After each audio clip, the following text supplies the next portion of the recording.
देखिए, ये जो पाइल्स होते हैं ना, आयुर्वेद में उनको अर्श बोलते हैं, मॉडर्न में हेमरॉइड बोलते हैं और जनरल भाषा में मस्से या बवासीर बोलते हैं। सबसे पहले समझना होगा कि 4 ग्रेड होती हैं इसमें। तो ये धीरे धीरे इसमें गुदा में अंदर जो हेमरॉइडल वेन है वो फूलने लगती है, सूजन आने लगती है, ऐसा समझ लीजिए। तो फर्स्ट ग्रेड जब होता है उसके ये सिम्टम होते हैं कि जब लैट्रिन करने जाता है तो पेशेंट को ब्लड आता है, या फिर तो टपकता है या पिचकारी से आता है।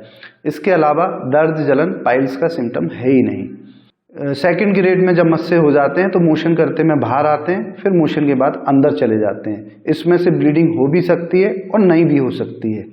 और फिर अगर हम सही ट्रीटमेंट ना लें तो धीरे धीरे ये थर्ड ग्रेड में कन्वर्ट हो जाते हैं। थर्ड ग्रेड का मतलब है कि लैट्रिन के समय, मोशन के समय पूरा मस्सा बाहर आ जाएगा और उसको हाथ से अंदर दबाना पड़ेगा, तभी वह अंदर जाएगा और उसमें ब्लीडिंग हो भी सकती है और नहीं भी हो सकती है।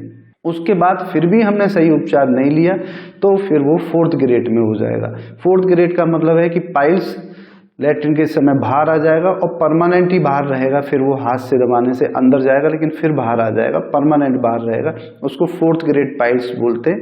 ब्लीडिंग उसमें हो भी सकती है और नहीं भी हो सकती है। ब्लीडिंग 2 तरह की होती है, या फिर तो धीरे धीरे टपकेगा ब्लड या पिचकारी से ब्लड आएगा। लैट्रिन से स्ट्रिप के रूप में लग के आ रहा है, वो पाइल्स के सिम्टम नहीं है। ना ही दर्द जलन इन फोर्थ ग्रेड में होता है। दर्द जलन कॉम्प्लिकेशन जब पाइल्स में हो जाती है, फोर्थ ग्रेड बाहर आ जाता है, जिसमें थ्रोम्बोसिस हो जाती है, ब्लड रुक जाता है, तो पेन या बर्निंग हो सकती है और पेन कंटिन्यूअस रहता है और सीवियर पेन होता है उसमें। तो जो हम सोचते हैं कि लैट्रिन के समय हल्का सा दर्द जलन हो गया, हमें पाइल्स बवासीर हो गया, वो पाइल्स के सिम्टम है ही नहीं, वो अलग दूसरी बीमारी है, फिशर, उसके सिम्टम है। तो हमें तभी पता चलेगा जब ब्लीडिंग होगी या फिर मस्से बाहर आने लगेंगे। सेकेंड ग्रेड से लेके फोर्थ ग्रेड में अगर हम शार्सूट लाइगेशन करते हैं उसका रिजल्ट बहुत अच्छा आता है। फर्स्ट ग्रेड में हम अवॉइड करते हैं क्योंकि वो फुल डेवलप नहीं होता है। अगर तीनों मस्से डेवलप हो गए, चूंकि 3 जगह मस्से होते हैं, 3 o'clock, 7 o'clock और 11 o'clock, 3 हमारे गुदा में हेमरॉइडल वेन के स्थान होते हैं। तो तीनों वेन्स अगर फूल जाती हैं, तीनों मस्से फूल जाते हैं, तब हम फर्स्ट ग्रेड में उनको लाइगेशन कर सकते हैं।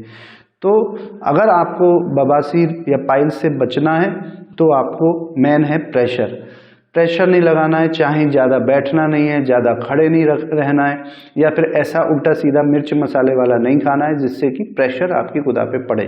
अगर सेकंड ग्रेड या थर्ड ग्रेड में पाइल्स हो गया तो उसको हटवा लेना ही उपचार है।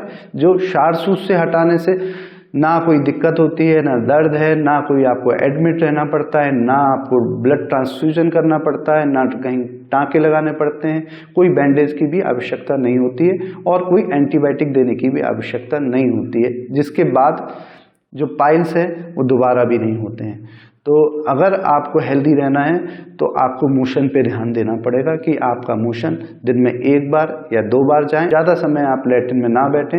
अगर आप ऐसा कर रहे हैं तो आने वाले समय में जरूर कोई ना कोई गुदा रोग बीमारी आप में हो सकती है। पाइल्स में ये भ्रांति है कि जो मैंने पहले भी बोला कि दर्द जलन होने से आदमी पाइल्स समझता है, जबकि पाइल्स में ये कोई सिम्टम नहीं है। ये फिशर के सिम्टम है। केवल ब्लीडिंग होना और लैट्रिन के समय मस्से बाहर आना या परमानेंट बाहर आ जाना ही पाइल्स है। जहाँ पे दर्द जलन होता है उसके साथ में भी बाहर की जो स्किन है उसको सेंटिनल टैग बोलते हैं या सेंटिनल पाइल्स भी बोलते हैं। मोस्टली पेशेंटों में वो जो स्किन बाहर आ जाती है जिसको पेशेंट पाइल्स समझता है, जबकि पाइल्स नहीं, सेंटिनल टैग है, बाहर की स्किन है। पाइल्स हमेशा लैट्रिन के समय अंदर से आएंगे और फिर मोशन के बाद में तुरंत ही गुदा के अंदर चले जाएंगे।